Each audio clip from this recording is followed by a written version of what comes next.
जेव्हा मुख्यमंत्री एकनाथ शिंदे या ठिकाणी नाशिकमध्ये पोहोचले तेव्हा अशा पद्धतीनं निवडणूक अधिकाऱ्यांकडनं त्यांच्या बॅगांची, त्यांच्या ताफ्यासोबत आलेल्या बॅगांची तपासणी करण्यात आली।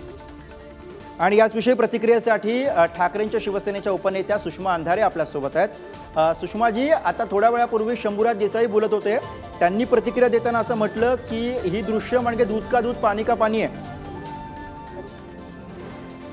मला असं वाटतं याच्यात काही फार मोठी ब्रेकिंग न्यूज वगैरे अजिबात नाहीये। इट्स अ रुटीन प्रोसेस, ही अतिशय रुटीन प्रोसेस आहे। बरोबर। हे बघा, कलम 14 नुसार everyone is equal before law, कायद्याच्या समोर सगळे सारखे असतात। त्यामुळे जर तुम्ही सगळ्या लोकांच्या बॅगा तपासत असाल तर सीएमची बॅग का तपासू नये, तर सीएमची ही बॅग तपासावी। बरं, पण सीएमची बॅग आतापर्यंत कधीच तपासली गेली नाही।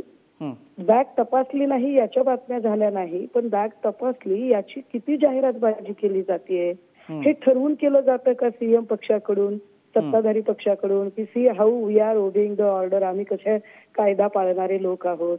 कारण यांनी कधी कायदा पाळलेला नाहीये। पण असो, मी सकारात्मकता शोधणाऱ्यांपैकी आहे। माझ्यासाठी सकारात्मक गोष्ट ही आहे की कायदा पाळला गेलाय, ठीक आहे।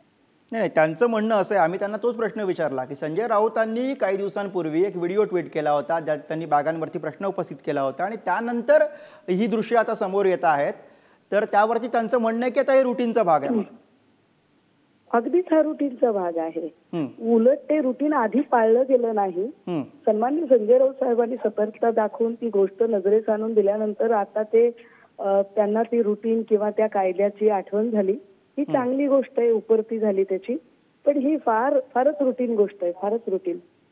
बरं, धन्यवाद या प्रतिक्रियेसाठी।